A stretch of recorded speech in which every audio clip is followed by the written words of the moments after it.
Welcome back to another Reaper blog tutorial. Today we're going to check out Filter MS-20 from Arturia. This is a emulation of the filter built into the Korg MS-20 synthesizer, classic analog synth with a great distortion and filter unit. And this is a really cool filter effect that we can use in Reaper. This was actually available as a free offer from Arturia during the holidays. That offer has since ended. And is now sells for about $99, and it's probably in one of their bundles. But if you did pick this up during the holidays and didn't get a chance to check it out till now, like me, we're going to explore this together a little bit. So here is the plugin, and here's a little demo track that I've got here. Well, let me just solo the drums here.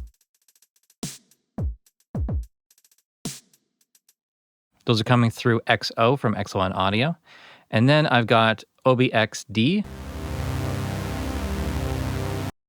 And it's just a continuous chord chunk. And then I put in Filter MS-20.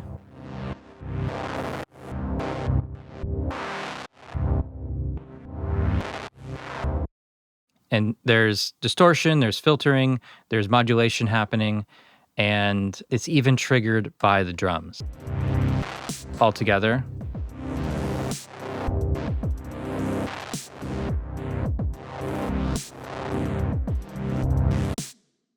So this is just something I came up with really quickly, and it kind of explores all the available features in here. So when you start off, it's going to come up something like this with the advanced panel with all the modulation stuff hidden. There's a distortion section and a filter section and an output section. So starting with the simplest stuff here, in the output section, we've got the mix, which is your wet-dry mix. This can be modulated in 3 different ways. There's a movement control, which is a scaling of the overall modulation of all the controls. Then there's effects level, which is just the output level of the distortion filter unit. Jumping over to the distortion section, we've got a drive control up at the top. This can again be modulated. There's a low cut and high cut just for the distortion section, which is not modulated. And then there is a wet and dry control just for the distortion, and an output volume just for the distortion. Then we move over to the filter section. There's a master cutoff, which is just a quick access to scaling all of the cutoff frequencies for both the high and low pass. We've got the high and low pass filters. We've got a stereo width control, which kind of adds in panning. There's a resonant peak for the high pass and a resonant peak for the low pass. All that stuff can be modulated, which is really cool. We can get to the modulation view by hitting the advanced button. That brings up this panel where we have an envelope follower with sidechain or the direct input. We can sync that to the tempo, and there's like a rise and a fall, or kind of like an attack and release control. There's a step sequencer where we can drag in here. We can change the playback modes, forward, backwards, bounce, or random.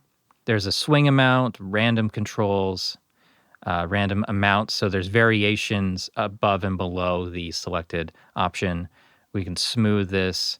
When we have this on bipolar, it means that the controls will move kind of forward and backwards by the amount around the set control. Without bipolar, it's just going to be above or below in one direction.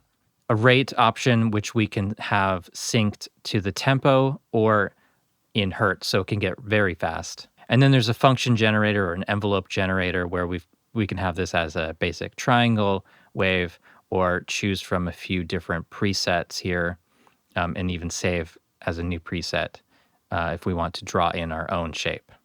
So we can do things like triangle, we can do rhythmic, we can adjust any of these, grab a point, move it around. This is all very intuitive.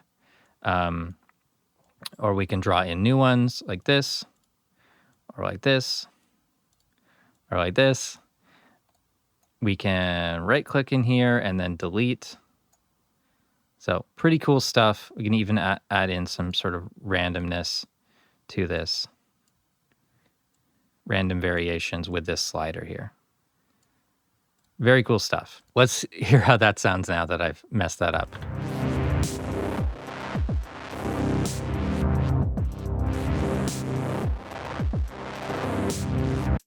Let's just start from the beginning. Let's go to the default template where nothing is applied to modulation.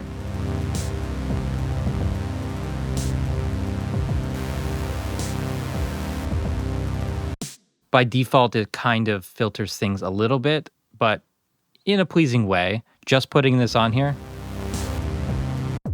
kind of takes the harsh, supersonic almost edge off of things.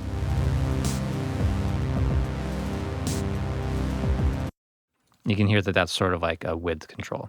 It's useful just for that. Basically, with the filter off, the distortion off, it still can take the harsh edge off of something. So let's take the drive control here.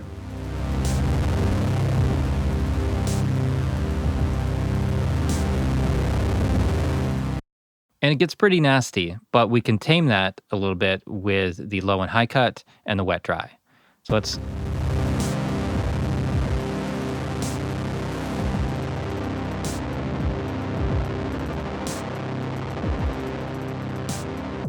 So let's say that that's the distortion tone we want. We'll just blend that in using the wet dry control.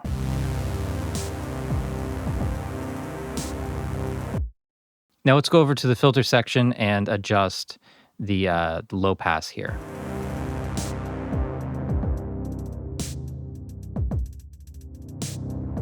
And add some peak to this.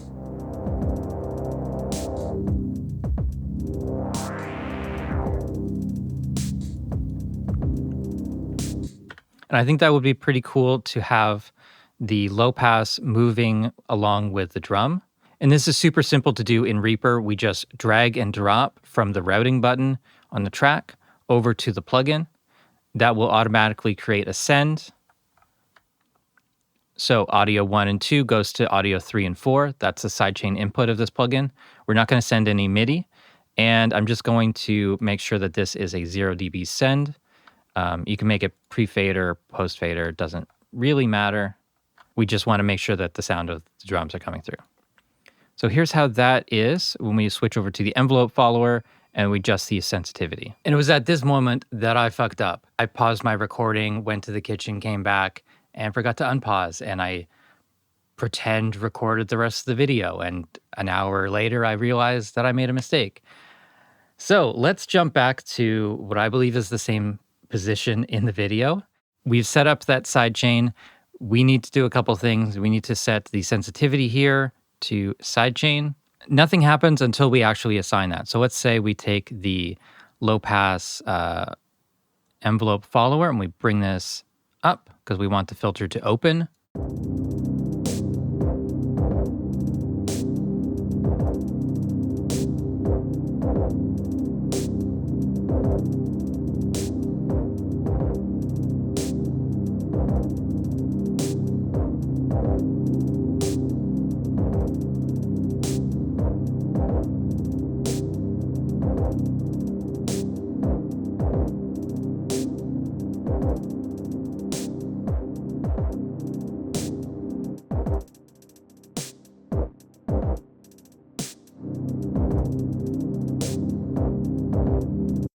So it's an envelope follower. It follows the dynamics of the sound that's coming in. And it could be set to its own signal, which works really well with percussive instruments. Otherwise, you want to use a sidechain input so that it gets a rhythmic reaction. And we can tweak this by adding a delay, adjusting the rise time and the fall time. A delay can be set in milliseconds.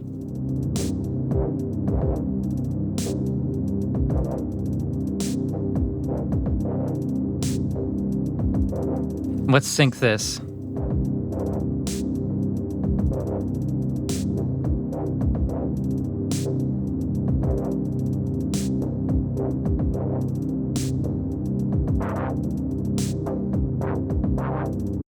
Almost like a call response kind of thing. Let's just bring that all the way down again. So it's no delay. Adjust the rise time.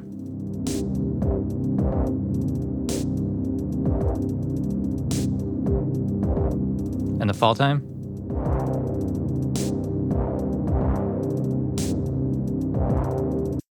This envelope follower kind of graph here is super helpful for figuring out what that's doing. Beyond just listening, it's a really helpful visual indicator.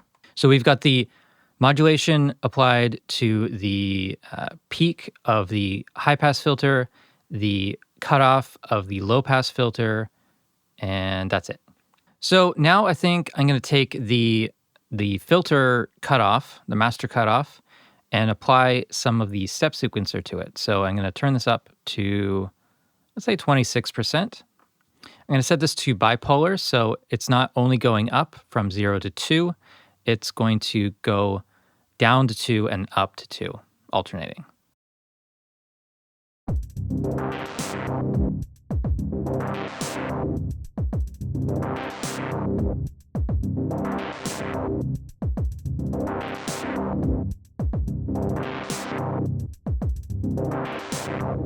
And the smooth is going to kind of apply like a fade to those changes.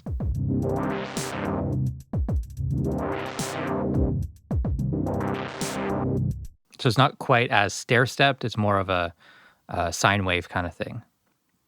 Let's try that really quick. So let's put this onto the Hertz mode.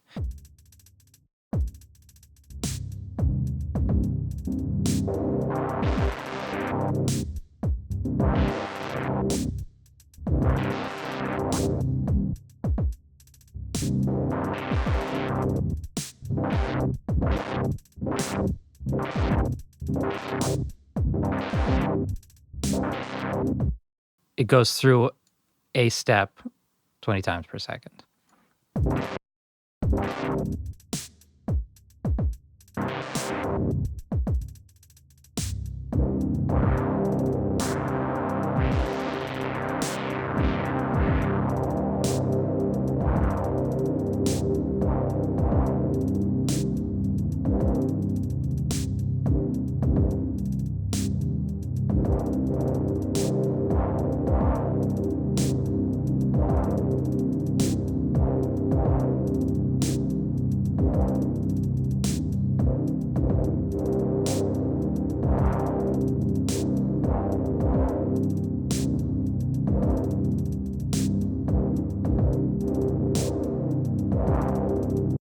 Then there's the function generator. Let's apply this to the stereo function.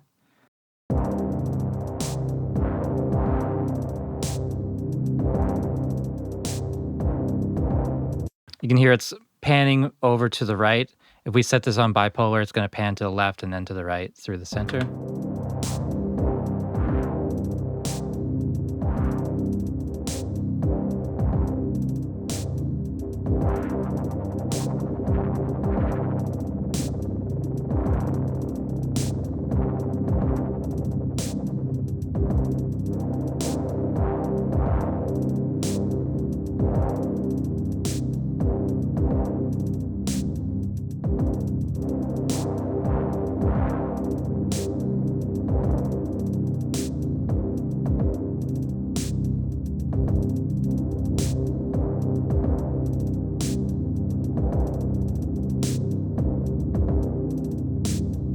Let's make the drive go up as well.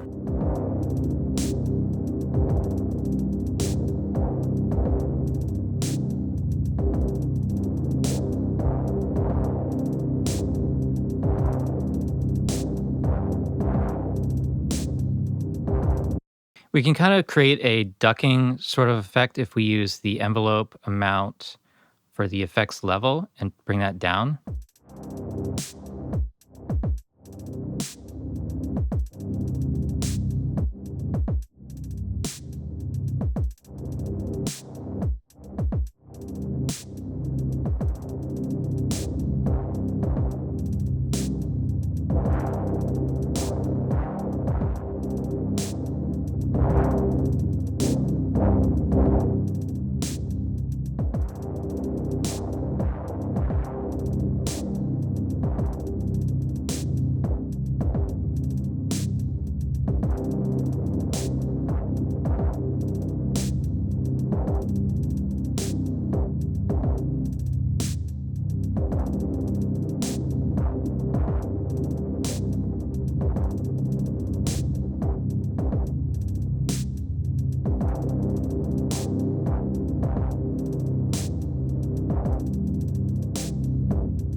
I kind of get lost in this, but yeah, that's where we're going to leave it for today.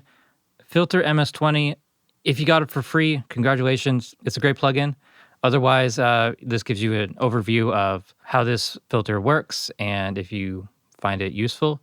And that's it. Thank you so much for watching. Thank you to all my patrons and channel members for supporting this content. Please subscribe to the channel if you haven't already. Follow me on Facebook and Twitter. Support the Reaper blog through Patreon. And visit reaper.blog for more tutorials.